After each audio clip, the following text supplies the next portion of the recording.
Tim gabungan yang terdiri dari Satpol PP, WH, TNI, Polri, BPBD, dan Dinas Kesehatan di Kabupaten Bir melakukan operasi justisi, tepatnya di Jalan Medan Banda Aceh di depan kantor Kecamatan Pesangan.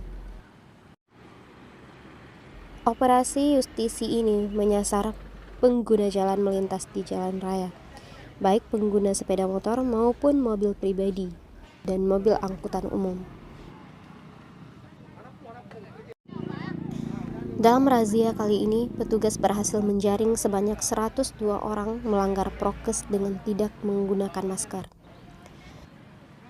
Yang terjaring razia ini dicatat namanya dan alamatnya sesuai dengan KTP oleh petugas.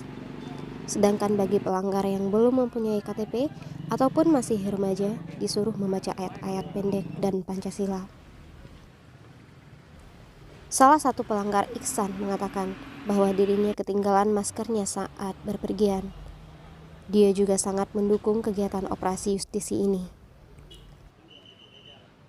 Ketinggalan maskernya. Ketinggalan. Biasanya ada pakai masker? Ada. Dari Banda Aceh. Di Banda Aceh dari mana? Dari Losuku. Iya. Dengan operasi justisi ini gimana menurut kamu? Ya baik. Mencegah COVID. Iya. Sementara itu, Danton, operasi justisi Usman Kelana mengatakan, operasi justisi kali ini yang ketiga bulan Mei. Dan masih banyak pelanggar yang masih mengabaikan protokol kesehatan dengan tidak memakai masker. Dia berharap supaya ada kesadaran bagi masyarakat. Masker selain melindungi penyebaran COVID-19 juga melindungi dari debu di jalanan.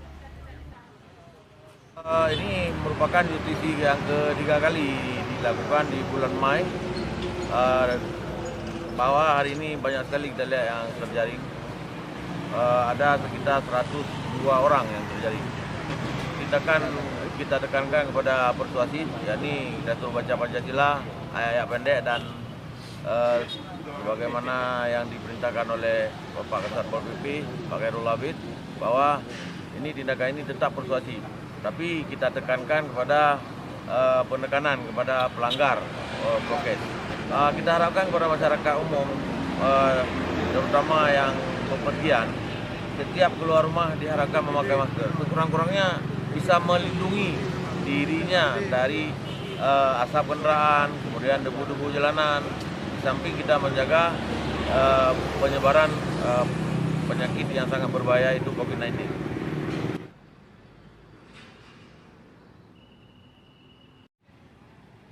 Tim Liputan Biren TV melaporkan.